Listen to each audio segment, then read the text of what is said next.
창세기 24장 58절로 60절까지의 말씀 함께 읽겠습니다. 58절로 60절 석절의 말씀인데요. 우리 한 목소리로 합독하겠습니다. 시작. 리브가를 불러 그에게 이르되 내가 이 사람과 함께 가려느냐? 그가 대답하되 가겠나이다.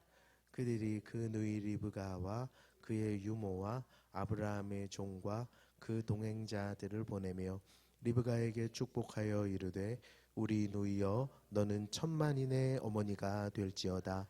내 씨로 그 원수의 성문을 얻게 할지어다. 아멘. 이는 하나님의 말씀입니다.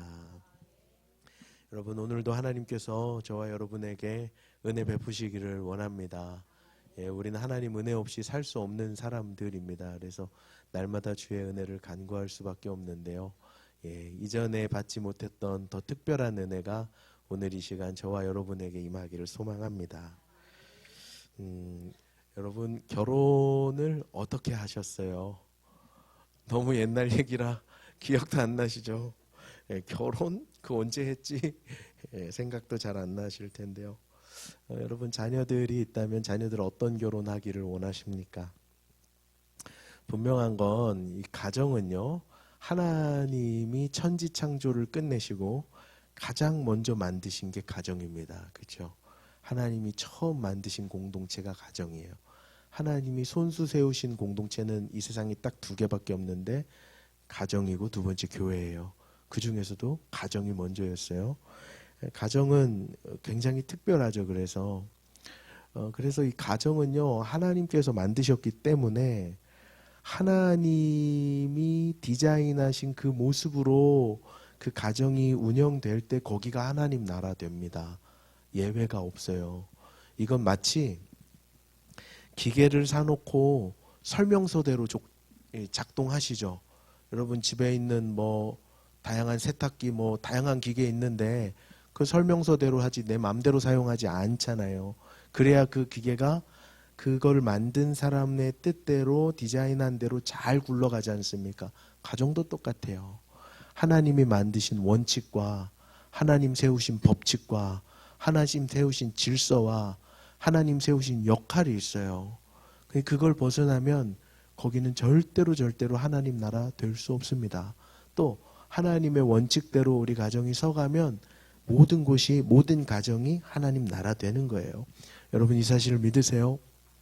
아멘. 오늘 함께 읽은 본문은 창세기 24장 거의 끝부분인데요. 창세기 24장은 이제 리브가가 시집가는 이야기입니다. 시집가는 이야기인데 이 창세기 24장 리브가가 시집가는 얘기를 자세히 들여다보면 하나님이 가정 가운데 어떤 원리, 어떤 질서를 세우시는지 알 수 있어요. 특별히 여성이잖아요, 리브가가. 그래서 하나님께서 아내 되는 여성들에게 어떤 사명을 주시고 가정 안에서 또 하나님께서 아내들에게 어떤 위치를 주시고 어떤 역할을 부여하시고 가정에서 아내로서 감당해야 할 역할이 무엇인지 오늘 본문을 통해 우리는 잘 알 수 있습니다. 물론 남자 이야기도 나와요. 남자 이야기도 할 게 많은데요. 여러분, 우리 사역 이름은 블레싱 맘이죠. 여성으로 특화된 사역이거든요. 그래서 오늘은 아내들의 이야기만 합니다. 설교 들으시고 나서 왜 남편 얘기는 하나도 안 해? 속 상하실 수도 있는데요. 남편 모아놓고는 또 그 얘기 합니다. 그러니까 오늘은 아내시니까 아내된 우리에게 하나님 어떤 말씀 하시는지 한번 들어보길 원하고, 또 어쩌면 제가 여러분들의 개인의 삶을 잘 모르지만 아내로서의 삶을 졸업하신 분들도 계실 수 있어요. 사별로, 또 원치 않는 이별로. 그런 분들은 내 자녀들에게 이런 신앙의 가치관, 가정의 가치관을 물려줘야겠다, 또 그런 마음으로 기도해야겠다 하는 마음으로 오늘 말씀을 같이 나눌 수 있으면 좋겠습니다. 이야기를 24장이 굉장히 긴데 짧게 요약하면 이래요. 아브라함의 종 엘리에셀이 아브라함의 아들 이삭의 며느리감을 구하러 아브라함 고향으로 갑니다. 그러면서 이런저런 사인이 있으면 그 여자가 아브라함 며느리인 줄 알고 내가 데려와야겠다 이렇게 딱 하는데 그 여인 리브가를 바로 만나요. 그래서 은금과 뭐 코걸이, 귀걸이 이런 폐물 주고 저기 아브라함 집에 이삭이라는 남자 있는데 결혼하러 갑시다 이렇게 하고 그 집에 가서 오빠였던 라반 그리고 이삭의 어머니한테 이런저런 얘기를 합니다.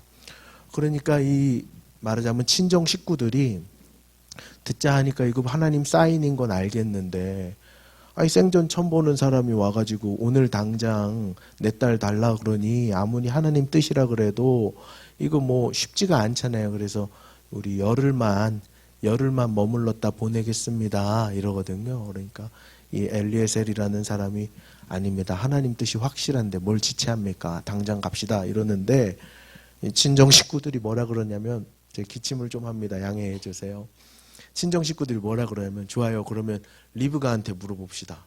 그 리브가가 뭐라고 말하는지 들어봅시다. 그렇게 한단 말이에요. 그때 리브가가 뭐라 그러냐면요.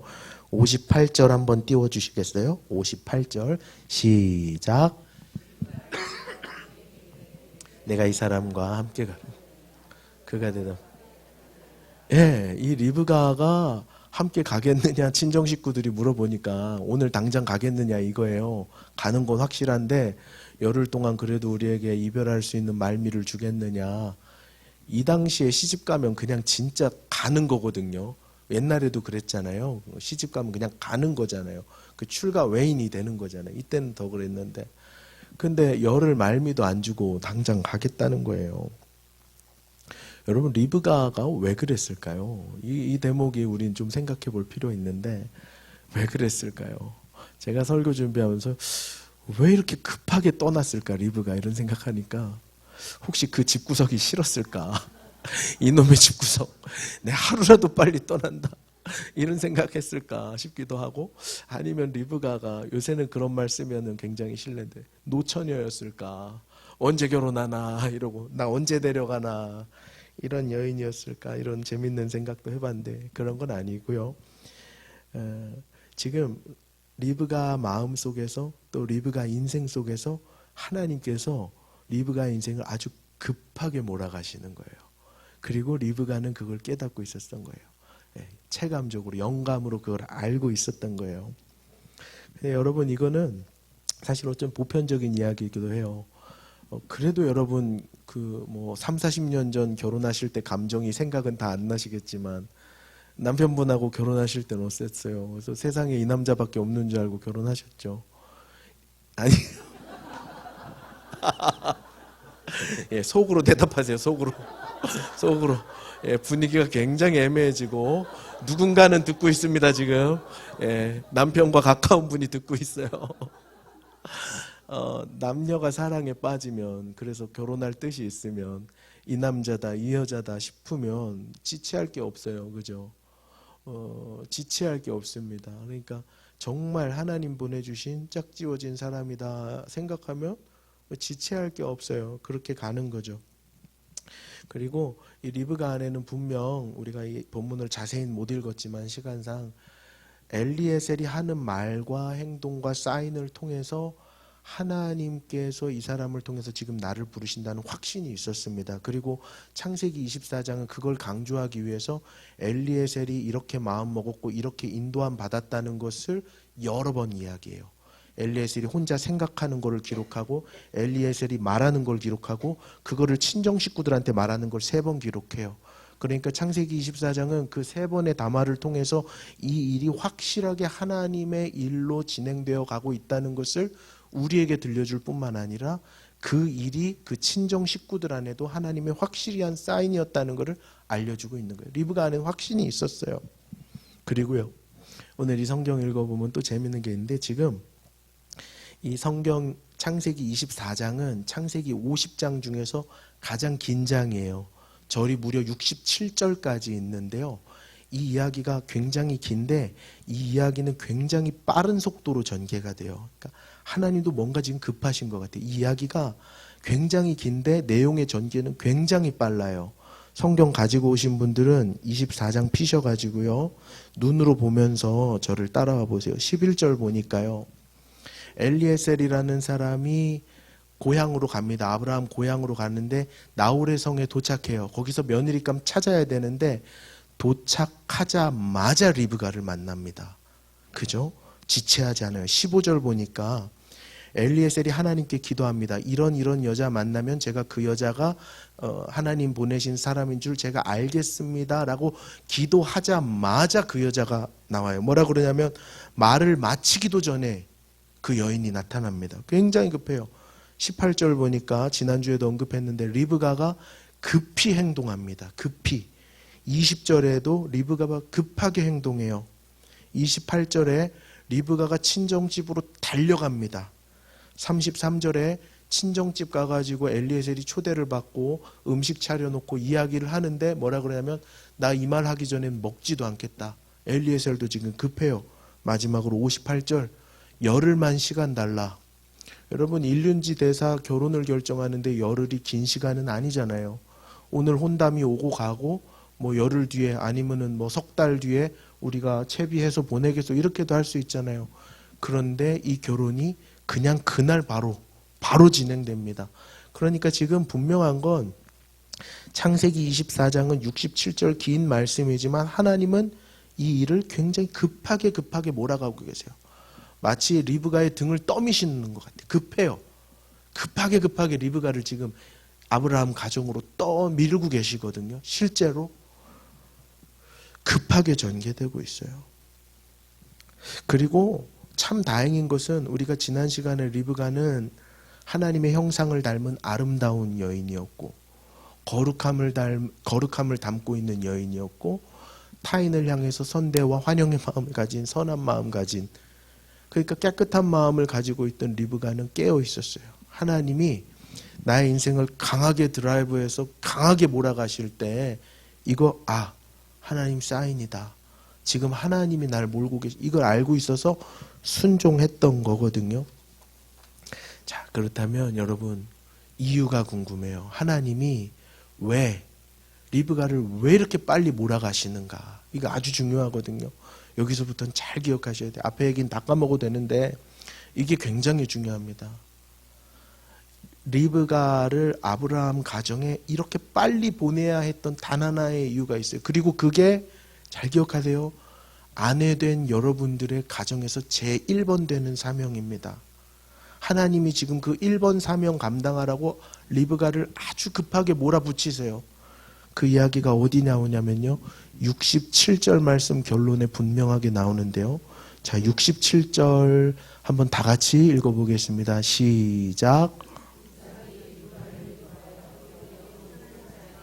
드리고 그를 맞이하여 아내로 삼고 사랑하여 그의 어머니를 장례한 후에 위로를 얻었더라. 아멘. 자, 지금 창세기 24장이죠. 창세기 23장에는 무슨 내용이 나오냐면요. 이삭의 엄마였던 사라가 죽어요. 아브라함의 와이프가 죽어요. 이삭은 외아들이었죠. 그 아브라함과 사라 사이에서 난 엄마가 죽는 거예요. 그러니까 큰 슬픔이 임했습니다. 여러분 아브라함에게 사라는 어떤 존재였어요? 굉장히 사랑하는 여인이었어요. 물론 아브라함이 창세기 12장과 20장에서 아내를 2번 팔아먹기는 하지만 정말 너무너무 귀한 아내였어요. 그래서 어느 정도 사랑했냐면 자신의 첩이었던 하갈을 통해서 낳은 이스마엘을 쫓아내버립니다. 내 핏줄인데 그것도 쫓아내버려요.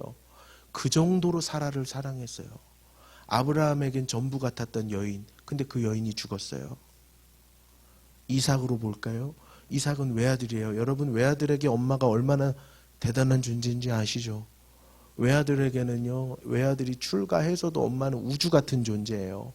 모든 여성상에 대한 표본과 같은 존재가 외아들에게 엄마라는 존재거든요. 근데 그 엄마가 없어졌어요. 그러니까 이 가정에 믿음의 가정 아브라함과 이삭에게 엄청난 낙심이 임한 거예요. 그래서요 여러분 오늘 창세기 24장 끝부분에 가면 이삭이 리브가를 만나는 장면이 있거든요. 근데 성경에는 이삭이 묵상하다가 리브가를 만난다 그러는데요. 그 묵상하던 장소가 어딘지 아세요? 브엘라헤로이에요. 브엘라헤로이는 어디냐면 하갈과 이스마엘이 처음 도망갔다가 나를 살피시는 하나님, 내 뒤를 보고 계시는 하나님을 만났던 그 우물, 거기서 뭘 생각했겠어요? 우리 가정에 대해서 생각하지 않았겠어요? 엄마의 인생에 대해서 생각하지 않았겠어요? 그러면서 떠나간 엄마와 우리 가정에 얽힌 상처와 아픔들을 묵상하면서 낙심하고 있었다고요. 자, 그러니까 지금 이삭에게는 큰 슬픔이 임한 거예요. 일생일대의 고난이 임한 거고 엄청난 낙심이 임한 겁니다. 자, 그런데 맨 마지막에 읽은 그 리브가 이야기의 결론이 뭡니까? 이삭이 리브가를 맞이하여 사라의 장막, 엄마의 장막에 드리고 엄마의 자리를 아내가 대체하는 거예요. 여인의 표본이었다고 하는 우주라고 할 수 있었던 그 사라 엄마의 자리를 아내가 온전히 대체하고 뭘 얻었다 그래요? 위로를 얻었더라. 위로를 얻었더라. 하나님 입장에선 이러셨을 것 같아요. 지금 믿음의 조상 아브라함이 서 있습니다. 믿음의 조상의 씨를 이어받은 이삭이 서 있습니다. 근데 이 두 믿음의 사람이 크게 낙담해 있어요. 일으켜야 되는데 방법이 없어요. 한 가지 방법이 있으니 그게 무엇입니까? 리브가였던 거예요. 여러분, 남편들에게 위로가 될 수 있는 유일한 존재는 여러분이라는 자부심이 있기를 바랍니다. 아내가 그런 거예요. 아내가 그런 거예요. 남편에게 위로와 소망을 줄 수 있는 유일한 존재가 아내인 거예요. 그 남편을 위로하라고 하나님이 리브가를 지금 급하게 몰아붙이시는 거예요. 넘어져 있는 그 이삭과 넘어져 있는 낙심에 있는 그 이삭을 일으키라고, 그 가정을 일으키라고, 믿음을 일으키고 믿음의 사람을 일으키라고 지혜롭고 현명하고 거룩하고 하나님의 형상을 닮은 리브가를 급하게 몰아고 가고 계시는 거예요. 여러분, 그게 아내의 첫 번째 사명입니다. 남편을 위로하는 일은 아내밖에 할 수 없어요. 아내밖에 할 수 없어요. 나이가 많고 적은 거 상관없습니다. 외모의 아름다움이 아름다움이 아니에요. 하나님 형상 닮은 아름다움이 있는 그 여인만이 오직 남편을 위로할 수 있어요. 여러분, 남편들이 세상에서 일하면서 얼마나 많은 굴욕을 경험하는지 아십니까? 그래도 우리 블레싱맘 오시는 분들은 남편들이 돈을 벌어다 주니까 살림하고 블레싱맘도 오시지 않습니까? 남편들이 지금 사회에서 얼마나 많은 굴욕을 겪으면서 때로는 불의한 일에도 눈도 감아가면서 고민하면서 갈등하면서 내적 싸움을 겪으면서 일을 하는지 아십니까? 그 위로할 수 있는 분은 아내밖에 없어요. 아내가 그 위로를 못하면 술잔을 기울이는 거죠. 빨리 죽는 줄 알면서도 담배를 피는 거예요. 자식들에게 수치스럽고 부끄러운 줄 알면서도 술집을 드나드는 겁니다. 아내의 위로가 필요한 거예요. 이삭을 위로할 수 있었던 유일한 존재는 리브가 밖에 없었어요. 리브가 밖에. 그런데 너무나도 안타까운 것은 대한민국의 대부분의 요즘 엄마들이 남편을 위로하는 데는 별로 관심이 없어요. 자녀가 태어나면 온통 자식이에요. 자식이 30, 40대도 자식이면 쩔쩔매요. 근데 그거는 하나님이 아내에게 주신 첫 번째 사명이 절대 아니에요. 아까 우리 블레싱맘 스텝 기도회 때도 잠깐 나눴지만 위대한 하나님의 사람들은 엄마 품을 다 하나같이 일찍 떠났어요. 야곱이 떠났고요. 또 요셉도 일찍 떠났어요. 사무엘도 일찍 떠났고 다윗도 일찍 떠났어요. 모세가 일찍 떠났어요. 엄마의 첫 번째 사명은 자녀를 양육하는 게 아니에요. 남편을 위로하는 겁니다. 한 가지만 더 얘기하고 얘기를 마치려고 하는데요. 창세기 2장에 하나님이 하와를 지으실 때 뭘로 지으셨어요? 돕는 배필로 지으셨어요. 돕는 배필이라 그러면 뉘앙스가 이거 뭐 남편 뒤치다거리나 해야 되나 이런 생각하실 수 있거든요. 그렇지 않아요. 힘 있는 사람이 힘 없는 사람을 도와줄 수 있습니다. 지혜로운 사람이 어리석은 사람을 도와줄 수 있어요.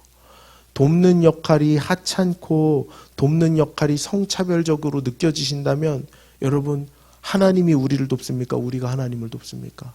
하나님이 우리를 도우시잖아요. 돕는 역할이 하찮게 여겨지시는 분들은 하나님의 역할이 하찮다고 말하는 것과 똑같아요. 아내가 남편을 도울 수 있어요. 그리고 남편을 그렇게 위로하고 남편을 돕기 시작할 때 아내가 하나님이 세워주신 그 역할을 가정에서 순교자의 마음으로 감당할 때 그 가정이 하나님 나라 됩니다. 낙심해 있던 남편이 일어나요. 믿음을 잃어버렸던 그 남편이 믿음을 회복할 수 있습니다. 오늘 창세기 24장이 우리에게 분명하게 들려주는 이야기는 그거예요. 리브가를 사라의 장막에 드리고 이삭이 위로를 얻었더라. 바라건대는 우리 블레싱맘에 오시는 모든 성도님들이 남편들에게 위로가 되는 존재가 되기를 바랍니다. 남편이 힘들 때, 어려울 때, 속상할 때, 외로울 때 가장 먼저 찾는 분들이 여러분 되실 수 있기를 진심으로 축복합니다. 또 남편들의 그런 모습이 있을 때 하나님의 넉넉한 마음으로 위로하고 품어주고 도와줄 수 있는 현숙한 여인 되실 수 있기를 우리 주님의 이름으로 축복합니다.